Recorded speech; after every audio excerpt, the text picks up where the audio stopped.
Officer stops a car, but when he sees the puppy at the back, his face turns pale. Officer Daniel Carter had been on patrol for years, but nothing could have prepared him for what he was about to witness. It was a quiet evening when he spotted an old, rusted sedan swerving slightly on the road. Suspecting a case of drunk driving or a driver in distress, he flicked on his siren and signaled the vehicle to pull over. As he approached the driver's side, a middle-aged man rolled down the window, his hands trembling. The man's nervous demeanor put Daniel on high alert, but it wasn't until he glanced toward the backseat that his blood ran cold. There, in a torn and filthy cardboard box, lay a tiny golden retriever puppy, frail, shivering, and barely breathing. The puppy's ribs were visible, its fur matted with dirt, and its eyes dull and lifeless. The sight made Daniel's stomach twist with rage and sorrow. "What's wrong with him?" Daniel demanded, his voice sharp. The driver stammered, claiming he had just found the puppy and was taking it to a shelter. But Daniel wasn't convinced. The air inside the car reeked of neglect, and something about the man's story didn't add up. His hands curled into fists as he realized this innocent creature had likely been abandoned or abused. Without hesitation, Daniel reached into the back seat and carefully lifted the frail puppy into his arms. The moment he felt its weak heartbeat against his palm, he knew he couldn't let this go. He called for backup while his own emotions warred within him. A deep sense of duty told him to handle the situation by the book, but his heart ached for the helpless pup. Within minutes, an animal rescue team arrived, confirming Daniel's worst fears: the puppy was severely dehydrated and malnourished. As for the driver, a deeper investigation revealed a history of illegal animal trade, leading to his immediate arrest. That night, Daniel couldn't shake the image of the fragile puppy. He visited the animal hospital where the rescue team had taken him, staying by his side as the little one received fluids and care. Days turned into weeks, and as the puppy slowly regained his strength, a bond formed between them. When the shelter finally deemed the puppy healthy enough for adoption, Daniel made a life-changing decision: he would take him home. The puppy, now named Lucky, had found the loving home he deserved, and Daniel knew that their meeting had been fate. In the end, what started as a routine traffic stop turned into a rescue mission that saved not just a life, but also changed Daniel's forever. Weeks passed, and Lucky, once a frail and broken puppy, had transformed into a playful and energetic companion. Officer Daniel Carter had never considered himself a dog person, but Lucky had changed that. The puppy followed him everywhere, his golden fur now sleek and his eyes filled with the light of a happy life. Every morning, as Daniel prepared for work, Lucky would sit by the door, wagging his tail, as if reminding him of the bond they had formed. One evening, after a long shift, Daniel returned home exhausted. As he placed his badge on the kitchen counter, Lucky jumped up excitedly, tail thumping against the floor. Daniel chuckled, scratching the puppy's ears. "You're getting spoiled," he muttered playfully. But as he sat down on the couch, something nagged at him. The case involving Lucky's former owner had been bothering him for weeks. The man had been arrested for illegal animal trade, but Daniel had a feeling that the case ran deeper. He decided to look into it further. Over the next few days, Daniel began digging through reports of missing dogs and illegal breeding operations in the area. The evidence led him to a horrifying discovery: Lucky wasn't just any abandoned puppy. He was part of a larger smuggling ring that trafficked rare and expensive breeds. His small size and weak condition suggested that he had been the runt of the litter, discarded when he was no longer profitable. The thought of other innocent puppies suffering in similar conditions made Daniel's blood boil.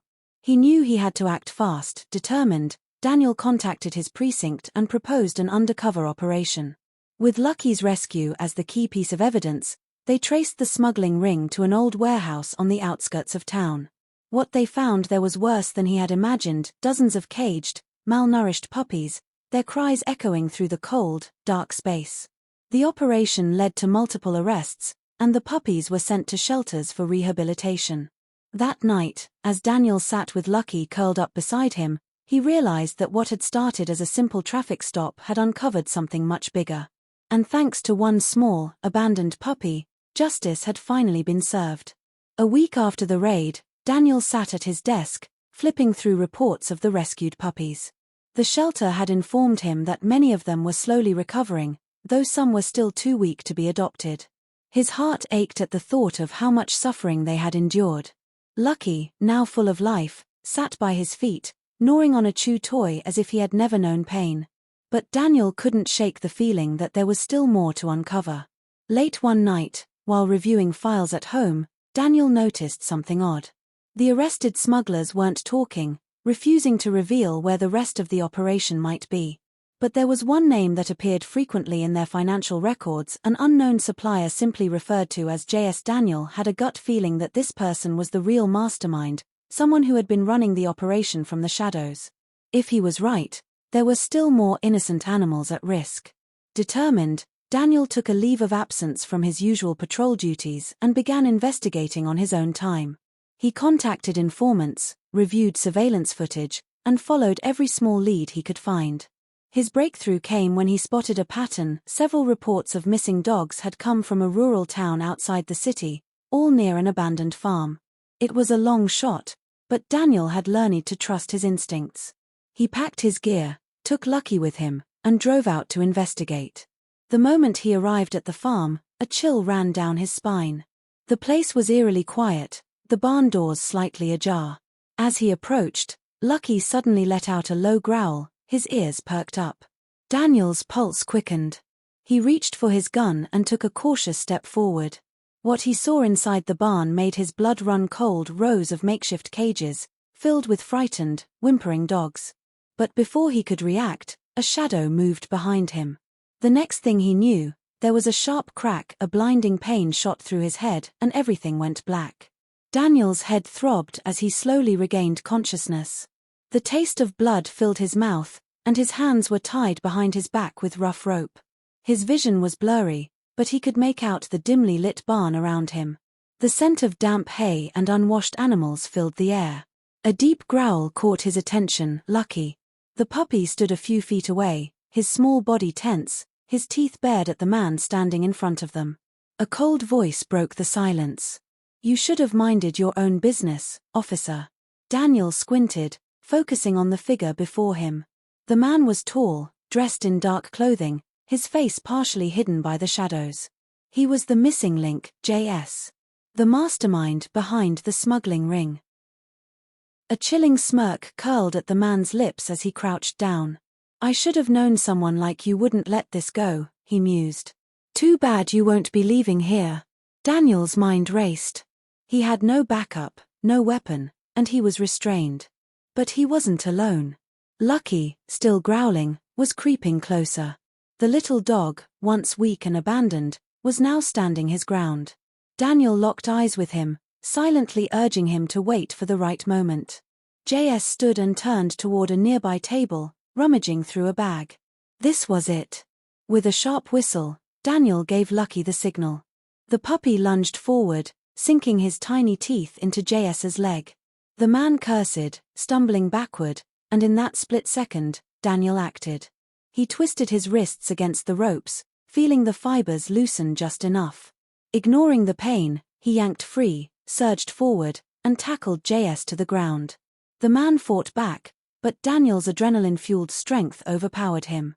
He managed to pin him down just as the sound of sirens filled the air. Moments later, officers stormed the barn, guns raised. They had tracked Daniel's location through his radio, which had been transmitting ever since he arrived. J.S. was cuffed and dragged away, his smuggling operation finally shut down. As Daniel sat on the dirt floor, catching his breath, Lucky trotted over and licked his face, tail wagging wildly. Daniel chuckled, pulling the puppy into his arms. "You really are my lucky charm," he whispered. As dawn broke over the farm, the rescued dogs were taken to safety, and Daniel knew that this chapter of their journey had come to an end. But as he looked down at the little puppy curled up in his lap, he also knew that for him and Lucky, this was just the beginning of something even greater. In the weeks that followed, Daniel found himself adjusting to a new normal, one that revolved around Lucky. The once frail puppy had grown stronger, more confident, and even more attached to him. Every morning, Lucky would trot after Daniel as he got ready for work, his tail wagging eagerly. It was a bond neither of them had expected, but one that had become unbreakable. The case had made headlines across the city, and Daniel was hailed as a hero. But he didn't feel like one. Every time he looked at Lucky, he was reminded of the countless other animals who had suffered before they could be rescued. The thought gnawed at him, keeping him up at night. The smuggling ring was shut down, but something told him this wasn't the end of the story. There were always more criminals lurking in the shadows, more helpless animals caught in their grasp. He couldn't just move on, not when he had the power to do something about it. One evening, as Daniel sat on his couch with Lucky curled up beside him, an idea began to form. He had spent years as an officer, solving cases and making arrests, but what if he took things a step further? What if he focused on fighting animal cruelty full-time? The thought excited him in a way he hadn't felt in years. He grabbed his phone and started making calls to animal rescue organizations, fellow officers, and even local lawmakers. If there were more operations like the one he had uncovered, he was going to find them. Lucky lifted his head, watching Daniel with bright, curious eyes. As if sensing the shift in his owner's mindset, the puppy let out a happy bark and rested his head on Daniel's lap. Daniel smiled, running a hand through Lucky's golden fur. "What do you think, buddy?" he murmured. "Ready for our next mission?" Lucky wagged his tail, and in that moment, Daniel knew this wasn't just about one rescue. It was about something bigger. Together, he and Lucky were going to change lives. And this was only the beginning. Months passed, and Daniel's mission had turned into something far greater than he had ever imagined. What started as a personal crusade to fight animal cruelty had grown into a full-fledged task force within the department. With the support of local shelters, investigators, and fellow officers, Daniel helped launch a specialized unit dedicated to uncovering illegal breeding rings, rescuing abused animals, and shutting down smuggling operations. And through it all, Lucky remained by his side, no longer just a rescued puppy but an unofficial partner in the fight for justice. One afternoon, Daniel and Lucky sat in their patrol car, parked outside an old warehouse on the outskirts of town. A tip from an informant suggested that another smuggling ring was operating from inside. The memory of Lucky's rescue flashed through Daniel's mind. How different things had been back then. Now, he was prepared, with a full team ready to move in at a moment's notice. But something about this case felt different. The operation was bigger, more organized, and the people behind it were more dangerous. As he checked his radio, Lucky let out a small growl, his ears perking up. Daniel followed his gaze and saw movement near the warehouse entrance. A man stepped out, glancing around cautiously before disappearing back inside. It was enough confirmation. Daniel signaled to his team, and within seconds, officers moved in, surrounding the building. The tension in the air was thick as they burst through the doors, weapons drawn. What they found inside made Daniel's stomach tighten, cages stacked on top of each other, filled with dogs of all breeds, many of them sick and malnourished. The sight fueled his anger. One of the suspects tried to run, but before Daniel could react, Lucky was already moving. The once fragile puppy had grown into a strong, quick dog, and in a flash, he intercepted the fleeing smuggler, barking loudly and forcing him to the ground. The officers moved in, securing the suspect as Daniel crouched beside Lucky, rubbing his head proudly. "You really don't miss a thing, do you, buddy?" he said with a grin. Lucky wagged his tail, his job well done. As the suspects were taken into custody and the dogs were carefully removed from their cages, Daniel felt a deep sense of fulfillment. This wasn't just another case, it was proof that the work they were doing mattered.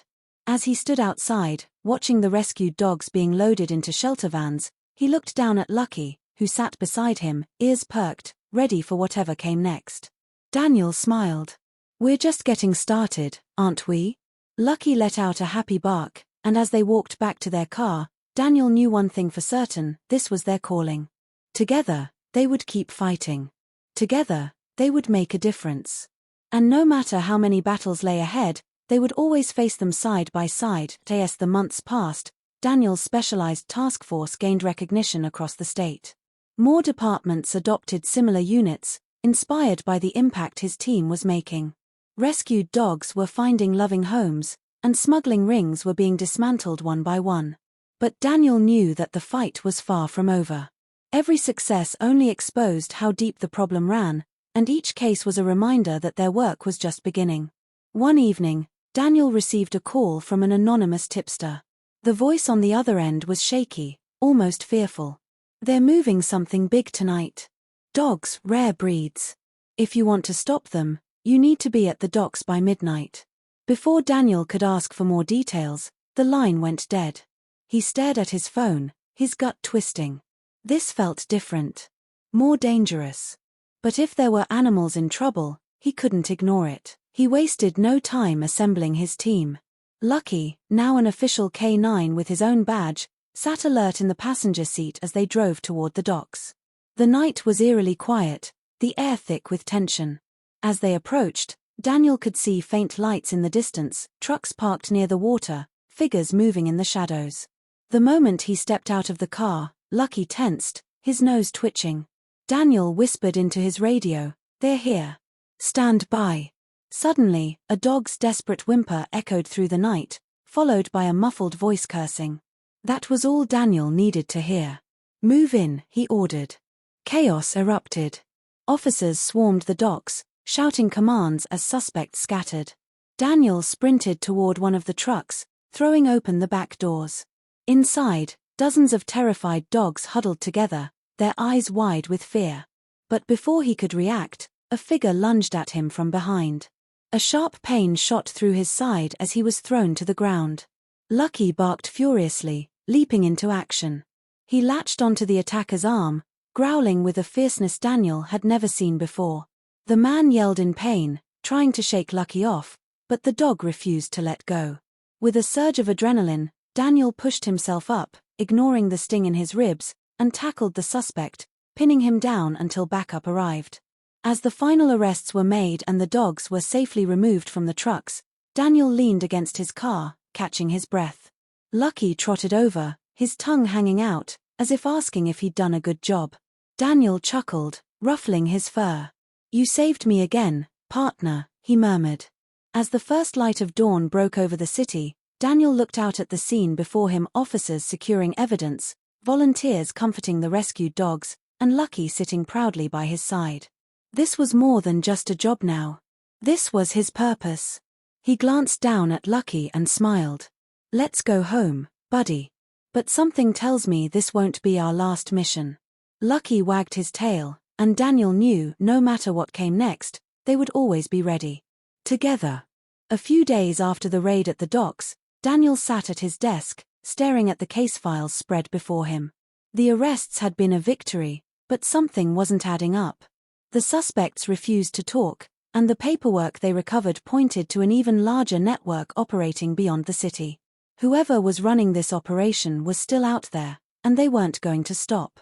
Lucky sat beside him, ears perked up, watching Daniel closely. The little pup, once frail and abandoned, was now a trained K9, always ready for action. Daniel absent-mindedly scratched behind Lucky's ears as he sifted through the documents. His gut told him that they had only scratched the surface of something much bigger. Then, his eyes landed on a name buried in the shipping records, Atlas Imports. It wasn't a name he had seen before, but something about it set off alarm bells. Digging deeper, Daniel found that Atlas Imports was a legitimate business on paper, but the financials were suspicious. Large shipments arrived at the port, but there were no clear records of what was being imported or where the cargo was going. His instincts kicked in. This wasn't just a smuggling ring, it was an organized operation, using legal businesses as a front. And if that was the case, they weren't just dealing with low-level criminals anymore. He grabbed his phone and dialed Captain Reynolds. "I think we've got a bigger problem," he said, his voice firm. "The smuggling ring isn't just local. I think it's part of an international trafficking network." There was silence on the other end before Reynolds let out a low sigh. "I was afraid of that," he admitted. "All right, Carter. Get your team together. But be careful if you're right, these guys aren't just criminals. They're professionals." Daniel hung up and looked down at Lucky. "Looks like we're not done yet, buddy," he said with a smirk. Lucky wagged his tail, as if he had known all along that this was just the beginning. That night, as Daniel and his team began mapping out their next move, a black SUV rolled through the city's backstreets, its tinted windows hiding the man inside. He tapped his fingers against the leather armrest, his expression unreadable as he reviewed a report in his hands.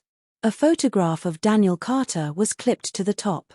With a quiet chuckle, the man set the report aside and looked out the window. "Officer Carter," he murmured. "You should have stayed out of this."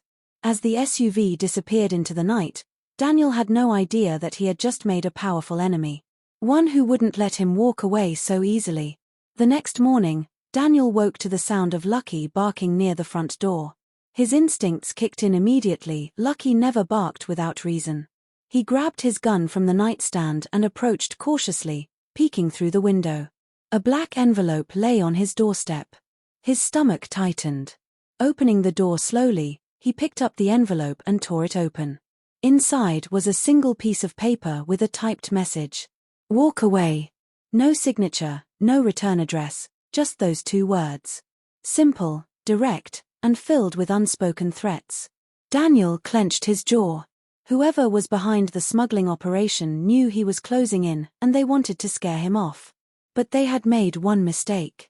Daniel Carter didn't scare easily. He turned to Lucky, who was still on high alert, his fur bristling. "Looks like we've got their attention, buddy," Daniel muttered. "Which means we're on the right track." Without wasting a second, he called Captain Reynolds and filled him in. Within hours, Daniel and his team were gathered in a secure briefing room at the precinct. The black envelope sat in the center of the table, a silent challenge from the criminals they were hunting. Reynolds leaned forward, his expression grim. "This confirms it. We're dealing with professionals. They're not just running a dog smuggling ring. They're organized, well-funded, and willing to intimidate law enforcement." Daniel nodded. "Then we hit them before they get the chance to disappear." He tapped the file on Atlas Imports. "This company is a front. If we can get inside and find proof, we'll have enough to bring them down." The captain hesitated. "You're suggesting an undercover operation?" Daniel met his gaze. "I'm volunteering for it." A tense silence followed. Everyone in the room knew what was at stake. This wasn't just another bust. If Daniel was right, he would be walking straight into the heart of a dangerous operation. One wrong move, and he might not walk out. Reynolds sighed. "You're sure about this?" Daniel glanced down at Lucky, who sat patiently by his side, his eyes filled with unwavering trust. He took a deep breath. "I'm sure." Reynolds nodded. "Then let's do it. But we're keeping a close watch on you. No heroics, Carter." Daniel smirked. "No promises." As the team began planning the operation, a storm brewed outside, dark clouds rolling in over the city. It was a fitting backdrop for what was coming. Because Daniel wasn't just going undercover, he was walking straight into enemy territory. And if these criminals thought they could scare him off, they were about to learn just how wrong they were. The days leading up to the operation were tense. Daniel, along with his team, spent hours preparing, gathering intelligence, and developing a foolproof plan. Atlas Imports was a well-protected company, with tight security and a network of. The night of the operation, Daniel and Lucky suited up. Lucky's K9 vest was strapped on, his ears alert and ready for action. They had gone over every detail, every possible scenario, but as Daniel stepped out of the car and looked at the imposing warehouse that housed Atlas Imports, he couldn't shake the feeling that this was the moment everything would change. "Stay close, Lucky," Daniel whispered, his hand resting on the dog's harness. The puppy's eyes met his, a silent promise of loyalty and strength. Inside the warehouse, the operation unfolded like clockwork. Officers infiltrated the building, moving swiftly through the shadows. Daniel and Lucky were positioned near the back, where the most sensitive part of the operation was rumored to be happening. They made their way through narrow hallways, past stacked crates and hidden rooms, until they reached the central office. Then, it happened. Lucky's ears perked up, his body tense. He growled, low and menacing. Daniel nodded, signaling his team to hold their position. The door creaked open, and what they found inside was everything they needed. Evidence, files, shipments, and a collection of phone records linking Atlas Imports to a global trafficking syndicate. They had it. But just as they prepared to secure the scene, the sound of heavy footsteps echoed in the hallway. A figure appeared in the doorway. The man from the SUV. Officer Carter, the man said coldly, a sinister smile curling on his lips. I warned you. Before Daniel could react, the man lunged, pulling a gun from his waistband. Time seemed to slow as Daniel dove to the side, his training kicking in. Lucky sprang into action, barking and charging at the attacker, distracting him long enough for Daniel to grab his gun and subdue the threat. Within moments, the warehouse was swarming with officers, the criminal network dismantled. The man was arrested, and the operation was officially over. Atlas Imports was exposed for what it truly was, a hub for illegal activities. As the last of the criminals were taken away, Daniel stood in the center of the warehouse, his heart racing, his side aching from the close call. Lucky stood beside him, panting but ever watchful, his head turned as if asking, "What now?" Daniel smiled and scratched behind Lucky's ears. "Now, we go home." The case was officially closed, but Daniel knew that the fight wasn't over. There would always be more criminals, more dangers lurking in the shadows. But no matter what came next, he wasn't alone. Together, he and Lucky had faced the impossible and won. And together, they would keep fighting for justice, for the innocent, and for every life that needed saving. The end.